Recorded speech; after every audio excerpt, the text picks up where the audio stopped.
Hey guys, this is Hellbred coming at you from my desktop. As opposed to live or PTR servers. We're on my desktop now. Today we'll be talking about Runic Obliteration, as Melicus has now coined it. And, you know, before we get started here, all the things that you're going to see have come from a number of the guys working hard on Frost, especially Melicus in Frost DK Discord and Banter. And I do know that there are others working on APLs like Acheron, and there are many other guys who's I'm not personally acquainted with. Thank you to them.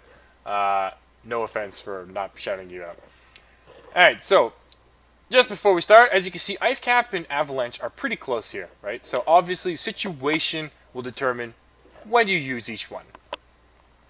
Otherwise, they're pretty close, and I personally will probably just stick on Ice Cap, and if I need to switch to something more AoE oriented, we'll talk about that in a little bit, using Frost Scythe. Alright, so let's get on to it. So this is Melicus's Frost DK FAQ 7.3. This and everything that you're going to see can be found in Frost DK Discord under the Pins tab or in the DK Discord resource channel on the left-hand side. Right? Everything is there. One thing we won't be going into significant detail is rotation and all of that stuff. If you want to get a good sense of rotation, check out my other video, Oblit Raw and IT Guide. I will post it down below for your convenience. Otherwise, let's get going. So the first thing we're going to look at is stat priorities. And as Melicus notes, eye level is king. And a 5 eye level upgrade is probably an upgrade. And this is especially true now because as we shall see, versatility has gained a lot of strength because of Obliteration's prominence in this build. There are, however, some caveats. First, crit now is extremely valuable until you reach about 20%. This means that you really do want to hit 20%. This is what I will call a soft breakpoint here, or what many will call a soft breakpoint. And it's especially the case because your auto attacks will often crit enough that you can proc Killing Machine reliably, right? So you want that 20% crit. So this is the first thing you gun for. Then you have haste. Now haste is a bit more of an odd one, right? Because haste really affects obliteration, especially the global cooldown that inhibits your obliteration. So, if you're not sure what haste really does, first of all, it lowers GCD, global cooldown. That's the time between, the use of every ability that you have to wait. It lowers your rune regeneration rate, and it also, well, I should say it increases your rune regeneration rate. And it also increases your attack speed, which affects things like Killing Machine, right? If you want a good, nice rundown of the value of haste versus what it does, check out this general DK math sheet, which is at the bottom of this file. It is also on resources, so check it out. But now we're going to check out Banter. So this is Banter's DK 7.3 FAQ, also where everything else is. And he defines what a breakpoint is for you, right? That little niche word that I used earlier. So, soft breakpoint are good ones. Hard breakpoints are bad ones. Why? Because soft retains its value after you reach it. Hard does not. Well, Banana, what does that mean? Well, look over here. I'm going to look at haste. And you can see this is the example of a hard breakpoint. So you hit 50% haste, and then bam, like it just drops, right? The next value of haste is just tanked. Whereas soft breakpoints are more like these ones over here, right? 15, 17, 20, and 22. It means it's a spike in damage, but the damage following the spike isn't as bad, and it's also easily obtainable, right? This is 50% haste. You are not getting that with your gear. And if you do, please send me a screenshot. Jesus. Please send me a screenshot. That'd be great. But the two that I'll recommend, actually the three that I'll recommend, are if you're starting out, you hit 15, then, you know, work on just eye level, right? Again, first thing you want is that 20% crit. Then 15% haste, and then the rest doesn't matter. 17 is your next, like, big boost.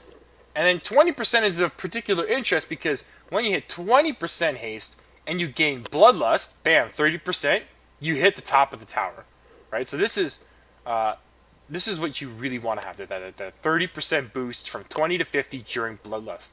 It doesn't work, however, with drums, which puts you down, like, there somewhere, right? Drums is not as good. But that's fine, because the thing is, you don't want to go all the way up to, like, 25% haste, which is, like, down here. It's a lot of haste to try and reach naturally. And if you hit 22% haste, that's no big deal. Banter goes into detail on all of this right here. And he calls these 15, 17, 20, and 22% haste are all the important ones. But one detail that Melicus stresses is that there are breakpoints, but you shouldn't chase them, right? Because they aren't a significant impact on our damage like the 20% crit is, right? They are boosts to your damage, yes, but they shouldn't be chased, right? If you lose one, it's not a big deal. I personally will try and maintain the 20% haste and the 20% crit, but that's just me, right? When in doubt, sim. Simming is your friend. Alright, moving on. So now we are into Mastery here. Mastery mostly affects our AoE. Of course, it affects some of our single target, but the thing is that Mastery kind of loses value because it doesn't affect Obliteration, right? So we'll see here that, like, the high points of our Mastery are like 26%, 27%, 27%. These are really up there. 27%, right? I shouldn't say percent. 27 damage per point, DPS per point, not percent. Whereas Versatility, which does affect Obliteration, is higher up at 30, right? 29, 30, 29, and it just goes like that. So Versatility has a little bit more weight than Mastery, but honestly, it's not a big difference. So don't think of this as like a hard and fast rule. It's got Mastery and shit. No. It's nothing like that. It just means that once you reach this point at 20% crit, crit is still pretty strong, but it's, as you can see, it's more or less in line with Mastery and Versatility. So that's why eye level is king, right? It's just the damage that you gain from each of these stats is pretty balanced, with the exception of haste. It's pretty balanced. Alright, and yeah, so now here we are on the consumables. Strength consumable is the best from the Lavish Feast, but crit and haste aren't too bad either. But again, you know, if you can't afford the feast, then just sim yourself, and whatever was the most valuable secondary stat at that time, just use that as food. Potion of Prolonged Power, bam, all builds.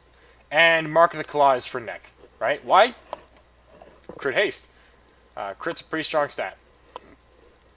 And then as we talked about Syndragos' Fury, I mean, we want Syndragos' Fury, right? And you always use it during your proc up times, your Concordance, your Fallen Crusader.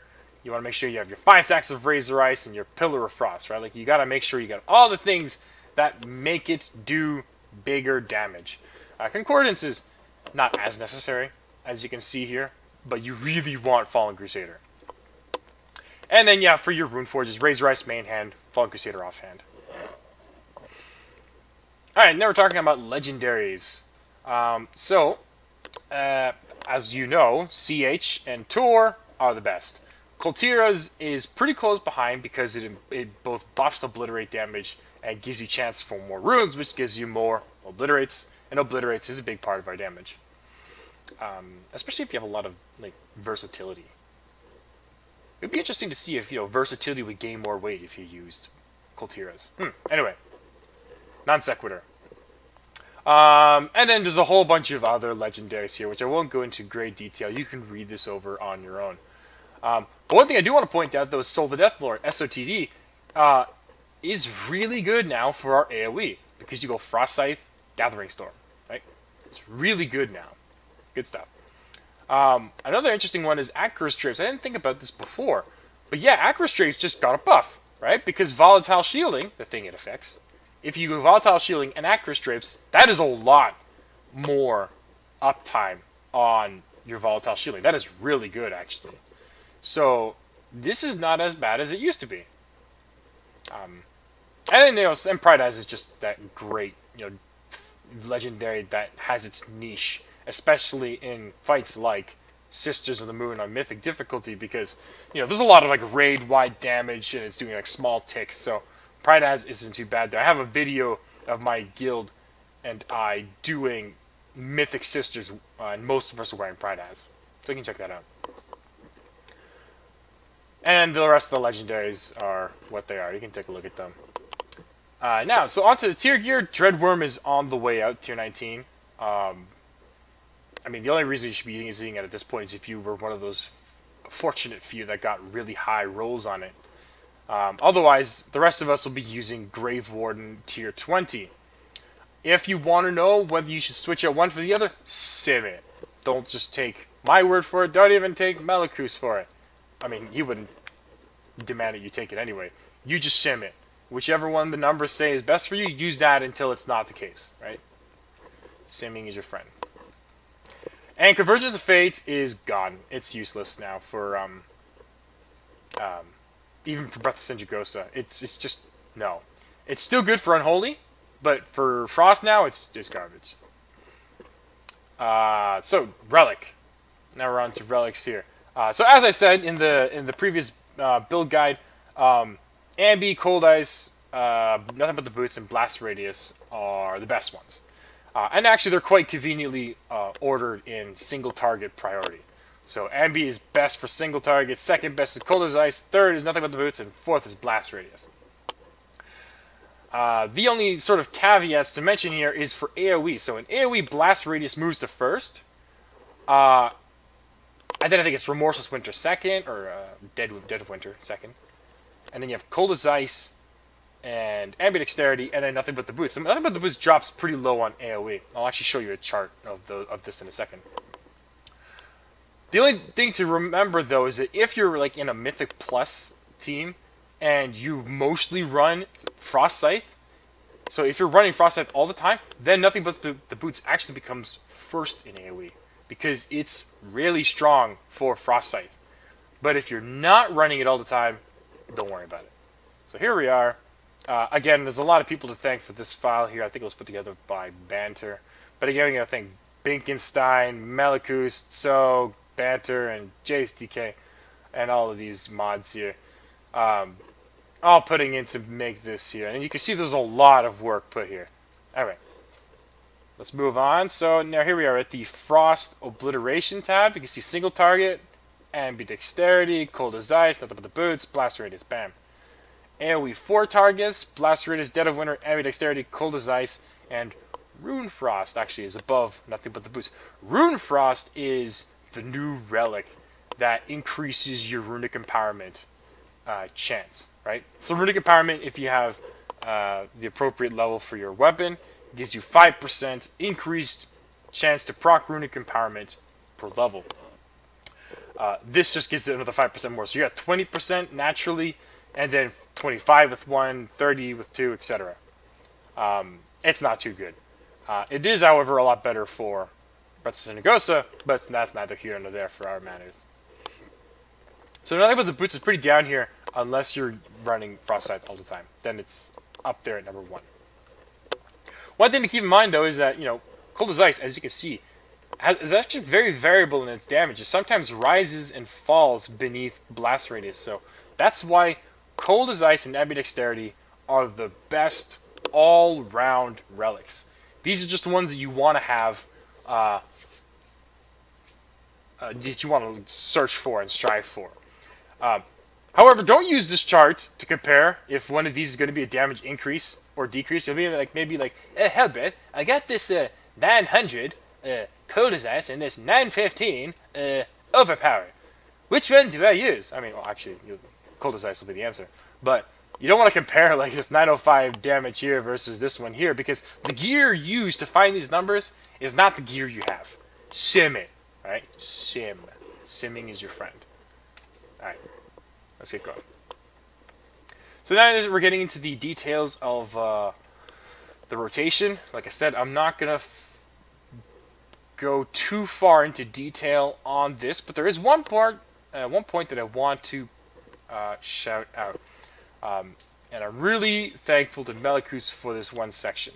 So how do I use Gathering Storm? The first one is pretty obvious, but the second one is, while using Remorseless Winter, if Remorseless Winter comes off cooldown and it's still on, if you use it, it refreshes the duration while also maintaining the stacks of Gathering Storm. So if you have 10 stacks of GS and you use it again, you're now at the regular duration of Remorseless Winter, and you got all those back. So that is just golden. You'll most often find this happening during Bloodlust. But another really important detail is that if you use Rhyme and Obliterates while Obliteration is on, they will all count towards Gathering Storm as though they were made at their original cost. So even though Obliterate is costing 1 during Obliteration, it's going to give Gathering Storms 2 runes. And Rhyme, which costs nothing, will give Gathering Storm 1 rune. So these are very valuable. This is why you want to use Remorseless Winter first, then use Obliteration, and then go through your rotation, right? But as Melikus pointed out previously, if you do have to use Remorseless Winter during your Obliteration, it's not recommended, but it's also not a significant damage loss if you do. So just, whatever, depending on the circumstance. He then goes into fine detail about all of the talents here. I've sufficiently discussed these in my previous build, except for the difference between these. You can read that on your own, though. There's, however, one thing I want to point out, and that's the, as I alluded to in the raw IT guide, is the use of Frozen Pulse. So it actually turns out that IT and Frozen Pulse are about 1% behind Raw and GS. So in other words, whatever you want. If you like ITFP, do it. But I personally am going to use GS Raw, right? Like, it's more damage. It's 1% more, so I like it. I also like having more runes, or more runic power that I know what to do with, than not having enough and having to micromanage IT buffs. And yeah, and there's one more point. That's right. So then here you have this lovely discussion on Coldheart. This is really good.